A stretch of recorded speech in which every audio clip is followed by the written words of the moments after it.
Madame, Messieurs, chers téléspectateurs, bienvenue dans votre émission 4e de couverture. Aujourd'hui, notre invitée est Madame Aïda Aïssatou Djiba Bodian. Madame, merci d'avoir accepté cette invitation. Merci beaucoup, le plaisir est partagé.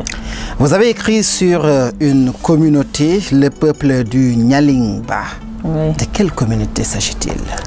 Le Nyalimba, au fait, c'est un nom qui m'est venu comme ça, que j'ai donné à une forêt. Mais l'inspiration vient du nom Kanyalen chez le Djola et du nom Dimbaya chez le Manding. Donc c'est cette combinaison que j'ai pris pour pouvoir faire ressortir le nom Nyalimba. Ouais. Lorsque l'on lit l'ouvrage, avant même de venir à la couverture, on sent à l'intérieur une certaine représentation d'une culture. Ouais. De quoi il s'agit? De quelle culture? Qu'est-ce que vous allez voulu démontrer? Là, je vais essayer d'expliquer un tout petit peu ce que c'est le Nyalimba, le Kanyalen du moins. Le Kanyalen, c'est un rite qui consiste à préserver la reproduction. On le pratique quand on sent que la procréation est menacée ou bien pour le maintien d'une descendance. Donc, ils font le Kanyalen. Voilà, on pousse la personne à faire le Kanyalen. C'est ça l'objectif de ce rite. Bon, maintenant, la question, c'est... La question, c'est, on sent une représentation d'une certaine culture. Qu'est-ce que vous allez voulu faire? C'est la culture, je peux dire la culture mandingue, que je connais un tout petit peu plus que la culture Djola. Exact. Oui, j'ai essayé de représenter ces femmes-là, qui sont en général victimes de mystification. Parce que je me dis qu'une femme qui donne naissance à un enfant, l'enfant meurt une fois, deux fois, trois fois. Au lieu d'aller voir le gynéco, on te dit non, tu es habité par un démon, donc il faut faire ceci, il faut faire cela. Donc ça va te délibérer de l'emprise du démon. Voilà. Donc, et parfois ça marche. Et parfois ça marche, oui. Et parfois ça marche. Parlons maintenant de la couverture. Très belle couverture. Nous voyons qu'il y a la forêt, il y a ce qui semble être une rivière. En tout cas, qu'est-ce que vous avez voulu également montrer à travers cette couverture? La forêt, on sait l'importance de la forêt, ce que la forêt nous rapporte comme avantage. Donc ici, c'est aussi une barrière. Parce que comme je ne fais pas partie de ces femmes qui ont eu à faire le Kanyalen, donc quelqu'un qui cherche, quelqu'un qui fait des investigations, tu ne peux pas tout avoir. Donc ils vont te donner le nécessaire, mais il y a beaucoup de secrets qu'elles gardent. Parce que j'ai travaillé aussi avec les femmes. Voilà, donc c'est pourquoi j'ai représenté la forêt, pour montrer qu'à l'intérieur de la forêt, il y a un peuple qui vit. Mais moi, en tant que chercheur, je n'ai pas eu l'occasion d'y pénétrer. Donc c'est ce qui m'a poussé à vous limiter à cette forêt. Ouais, à me limiter à cette forêt. Qui servent de barrière en réalité. Qui servent de barrière en réalité. Ouais. Exactement. Mais et quand même, venons-en maintenant à notre héros, le jeune Vallon, qui voudrait quand même essayer de faire partir de cette communauté, à travers ce que nous appelons nous l'école française et tout ce que cela comporte. Qu'est-ce qui explique souvent la réticence de certaines communautés, à l'époque surtout, à accepter la présence d'un élément qu'ils qualifient d'extérieur? D'extérieur. Parce que ici, Vallon, on l'a qualifié d'un intrus, comme je l'ai dit. Parce que pourquoi? Il y a l'héroïne Bisenke qui est une femme, une battante, et qui est la maman de Ola. Ola, c'est un seul garçon, c'est l'unique enfant de Bisenke. Donc c'est ce qui lui a poussé même à faire le Kanyalen. Donc cet amour qu'elle partageait avec son garçon, ils étaient tout le temps ensemble, il n'y avait pas un corps étranger, parce que son mari a disparu au moment que Ola était encore très jeune. Donc, pour accepter la présence de Vallon dans leur vie, elle a qualifié de cette amitié d'une amitié hasardeuse. Donc, elle ne pouvait pas accepter non seulement Tcherno qui était son papa biologique, elle la femme, à plus forte raison, Tcherno c'est le maître coranique, à plus forte raison, l'enseignant. L'enseignant. Voilà. Ouais. L'enseignant également, au-delà même de cette famille, a eu des problèmes à pouvoir implanter même son système, c'est-à-dire ce à quoi il était dévolu à donner, à partager dans ce milieu-là. Est-ce que c'était une façon également de rappeler que vous, parce que je rappelle que vous êtes institutrice de formation, est-ce en réalité une certaine réalité que vous essayez de raconter? Oui, c'est bon, je peux dire que c'est la réalité, parce que j'ai eu quand même à vivre ça un tout petit peu dans ma carrière. Parce qu'un enseignant, nous aujourd'hui on nous appelle, moi je dis que on nous impose à enseigner seulement. Donc l'éducation ne se trouve pas à l'intérieur. Quand on veut éduquer un enfant, tout le temps on est confronté à des problèmes. Ça c'est quelque chose, surtout l'année dernière, on a eu à voir ça. L'enseignant est violenté, il est diabolisé, on est réduit maintenant au néant, je peux dire. Donc c'est pour appeler en quelque sorte la communauté à plus de vigilance, à donner la place qu'il faut à l'enseignant, et aussi appeler à mes collègues enseignants à plus d'abnégation. Oui, parce que le rôle de l'enseignant est vaste. Si vous lisez Vallon, parce que le Vallon est présent depuis le début jusqu'à la fin. Exact. Et il a fini même par s'imposer. Voilà, il a fini par s'imposer. Et malheureusement, ce sont ces mêmes enfants, après le cours, qui lui disaient « Monsieur, merci beaucoup ». Ce sont ces mêmes enfants qui sont revenus pour le trahir un jour. Exactement. Essayer de lui ôter la vie, parce qu'il voulait amener de l'ordre dans la communauté. La petite, comment dire, je l'ai appelée encore Assietou. Après un viol, ils ont voulu masquer les choses. Donc, comme c'est son cousin, c'est son oncle, c'est son frère, là également, on peut régler ça à l'amiable. Oui. Le Vallon s'est opposé. D'ailleurs, je comptais y revenir. Lorsque l'on lit également ces 3 jours, on y sent une dénonciation, mais également un plaidoyer. Une dénonciation à certaines pratiques que nous vivons, que nous subissons, que les filles subissent dans des contrées aussi lointaines, dans certaines bourgades. Ici, au Sénégal, il y a toujours aujourd'hui l'actualité même. C'est aujourd'hui l'interruption de la grossesse par voie médicale, s'il s'agit d'inceste ou de viol. Et votre livre vient à point nommé. Qu'est-ce qui explique encore? Est-ce que c'est une réalité encore culturelle que dans certaines zones, dans certaines communautés, que les filles, après les viols, soit elles se taisent, soit on dit qu'il faudrait régler ça à l'amiable? Oui, il faut régler ça à l'amiable parce que c'est l'oncle. Bon, moi je dis que c'est la réalité, c'est quelque chose qu'on voit. Tous les jours on entend ça. Et les gens ne parlent pas. Et il est temps de parler. Il est temps de parler parce que moi je dis que garder ça, laisser ça en souffrance, ça ne règle pas la solution. Parfois il faut oser dire tout ce qui se murmure tout bas. Il faut le dire tout haut. Moi c'est ça ma philosophie. Mais ici aussi, le plaidoyer c'est quoi? Parce que si vous regardez, il y a la violence faite aux femmes dans le livre. Exact. Mais quand on parle ici au Sénégal de violence, déjà l'esprit va sur la violence physique. Mais il y a la violence affective que j'ai eu à parler, la violence morale, la psychologique. La violence économique. Parce que quand je dis la violence économique, c'est quoi? Le fait de travailler 12 mois sur 12 sans repos ni congé, au lieu de faire moderniser certaines activités comme le maraîchage et la riziculture, bon, les femmes s'adonnent. Donc c'est quelque chose, et pourtant elles font partie du développement du pays. Donc certaines activités pouvaient être modernisées. Et elles sont surexploitées, hormis le maraîchage et la riziculture. Nous avons aussi le ramassage du sel,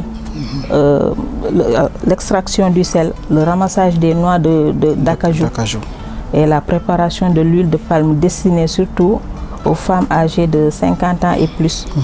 Et maintenant pour le pilage, c'est les femmes encore plus jeunes parce que ça demande de la force.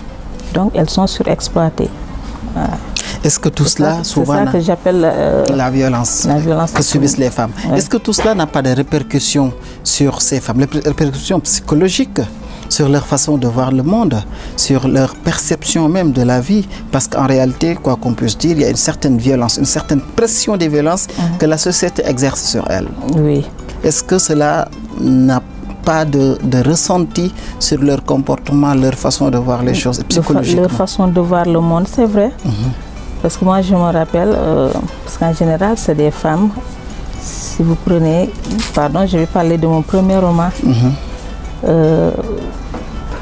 J'ai parlé de la scolarisation des filles. Bien vrai que maintenant, elles sont scolarisées, c'est le maintien qui reste. Exact. Donc là où j'ai commencé à enseigner, il y avait de ces villages encore en profondeur qui n'ont jamais vu de dame enseignante. Donc vous voyez, ce que ça fait pour eux, le monde s'arrête seulement à la riziculture, aux travaux champêtres et autres. Donc, inconcevable pour elle de voir une femme enseignante. Pour elle, c'est un métier qui est dévolu aux hommes. Aux hommes. Et comment vous avez vécu ces situations? Et je dis que non, moi j'étais la deuxième. La deuxième enseignante dans l'école. Donc j'avais trouvé déjà une tante qui était là-bas. Vous voyez. Mais les villages encore en profondeur n'avaient jamais vu une femme qui enseignait. Exact. Ouais. Et ça, jusqu'à présent, il y en a. Parce que les femmes n'osent pas aller en profondeur. Ouais. Les femmes n'osent pas aller dans les villages en profondeur. Et vraiment, c'est ce qui est déplorable. Parce que quand on veut quelque chose, il faut aller jusqu'au Bobougué, il faut aller jusqu'au fond. Donc on dit Scofi. Mais la Scofi, c'est quoi? Il faut aller sur le terrain. Il faut oser affronter les difficultés. Ouais. Vous avez parlé également de l'amitié dans cet ouvrage. Thème aujourd'hui, certes, très complexe, d'autant plus que le vocable a été plusieurs fois heurté par des comportements. Est-ce qu'on peut parler aujourd'hui, lorsqu'on en peint la société, lorsqu'on a fait une capture, est-ce qu'on peut considérer que l'amitié aujourd'hui est l'acte, le fait, la relation la mieux partagée? L'amitié aujourd'hui, moi je dis qu'aujourd'hui, pour vivre en paix, il ne faut pas dire que je vais partager mes problèmes avec un ami. Il faut essayer de régler le cadre familial, essayer de partager avec la famille ses problèmes. Parce que aussi ça fait partie de l'éducation. Il faut oser discuter avec ses enfants. Exactement. Mais l'amitié proprement dite, moi je me dis que vraiment, bon, ça n'existe plus. Ça n'existe plus. Depuis quand? Qu'est-ce qui s'est passé pour que vous jugez que l'amitié n'existe plus? Bon, pas depuis quand, parce que bon, j'ai été toujours une personne un peu distante de la communauté. C'est maintenant que j'ai osé affronter, parce que quand j'ai commencé à écrire comme le peuple du Nyalimba, il faut que tu sois proche de la communauté. Et moi, bon, c'est comme ça qu'on m'a éduqué. L'amitié, ça existe chez moi parce que j'ai une amie. Elle est la seule, bien vrai qu'on n'est pas ensemble, mais chaque fois, je l'entends, bon, on discute sur beaucoup de choses. Mais je pense que la famille, bon, l'amitié, c'est vraiment, c'est ma famille. Voilà, quand je parle d'amitié, c'est monsieur, c'est les enfants, c'est maman et papa. Ouais. Excellent. Alors, il y a également une question qui revient tout au long du livre, et peut-être qui vous importe, la situation de la femme, de façon générale. Parce que certes, on est dans une communauté où il y a des réalités, mais ici, la femme en tant que femme de ménage, la femme en tant que porteur d'espoir, mais cette femme-là qui perd son enfant, cette femme-là qui n'arrive même pas à avoir d'enfant, cette femme-là qui perd cet espoir-là. Dans ce livre, on a tendance à croire que vous avez synthétisé tous les maux et les souffrances que ressentent les femmes dans nos communautés pour les exposer dans ce livre-là. Ouais, qu'est-ce qui explique ce choix? Vraiment, merci beaucoup, M. Top. Vous savez, la femme, moi je dis que quand on dit être femme d'abord c'est difficile. Parce que c'est l'éducatrice, c'est l'infirmière, elle est tout, c'est la maman. Donc être femme c'est difficile.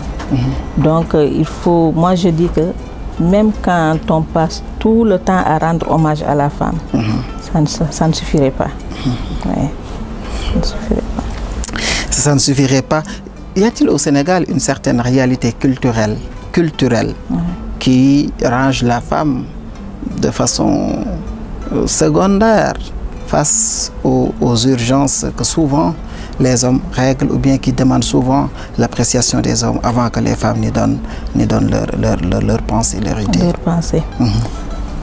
Vous savez, vous parlez avec, je dis avec l'élémentaire. Nous, même en classe, pour faire un cours, il faut passer par le concret. Vous prenez nos séries télévisées. Aujourd'hui, regardez les rôles qu'on attribue aux femmes. En général, c'est des rôles secondaires. Pour répondre à votre question. Donc, c'est des rôles secondaires qu'on donne à la femme. Donc, la femme, au Sénégal, elle est en seconde position. Ouais. Elle est en seconde position. Même... Je ne sais pas. Oui. Allez-y. Oui, je ne sais pas si j'ai répondu à votre question. Non, mais en fait, ce que je voulais dire, c'est que même dans ces séries-là, ces femmes-là, souvent, elles sont considérées comme étant des femmes modernes, des femmes qui vivent dans les villes, mais elles se sentent elles semblent en tout cas montrer être à l'aise dans les rôles qu'elles jouent. Elles deviennent stars, elles croient être respectées dans la société, et voilà, elles y trouvent leur aise. Est-ce qu'aujourd'hui, il n'y a pas une nouvelle façon de voir la femme, parce que de plus en plus on les voit d'ailleurs dans les séries, ce qui n'était pas le cas, de plus en plus on les voit dans les entreprises. Est-ce qu'il n'y a pas une bonne évolution dans ce sens-là? Bon, je ne refuse pas, il y a une bonne évolution, mais jusqu'à présent ça reste. Oui, jusqu'à présent ça reste beaucoup à faire. Oui. Selon qu'est-ce qu'il faudrait la femme mérite plus que ça quand même. Qu'est-ce qu'il faudrait faire Qu'est-ce qu'il faudrait faire réellement pour que les femmes puissent davantage être présentes dans les instances? Dans les instances de décision. Comme vous le dites souvent. Je pense que depuis l'arrivée du président Wade, il a fait beaucoup de choses. Parce que même si vous voyez à l'Assemblée nationale, il y a des femmes, il y a des hommes. Ouais. Un homme, une femme, donc c'est quelque chose que vraiment il a beaucoup fait. Et celui qui est là-bas aussi est en train de s'aventurer dans la même lancée. Donc il y a beaucoup de choses qui ont évolué quand même. Il y a beaucoup qui me disent que même l'inspiration, ça vient de là. Parce que j'aime bien la verdure. Ouais. On me signale que c'est presque la fin de l'émission. C'est ma dernière question. En tant qu'institutrice, aujourd'hui, vous l'avez dit tantôt, il y a enseigné et il y a éduqué. Est-ce que le livre ne vient pas combler les limites de l'éducation, puisque dans les classes, souvent, il n'y a qu'un enseignement? Est-ce que le livre ne participe pas aujourd'hui à l'éducation des enfants? Bien sûr. J'ai beaucoup parlé du rôle de l'enseignant dans la communauté. Oui, la responsabilité, cet engagement de l'enseignant vis-à-vis de la communauté, de la société, sa place, la conscience professionnelle. Donc, son comportement quotidien envers les enfants. Donc, c'est quelque chose qui a vraiment tiré en longueur, et je peux dire que c'est la deuxième partie du roman. Exact. Ouais. Merci beaucoup, Madame Bodian. C'est un plaisir de vous avoir reçu dans cette émission 4e de couverture. C'est moi qui vous remercie, M. Top. Madame, messieurs, chers téléspectateurs, merci d'avoir suivi votre émission 4e de couverture, et à la prochaine.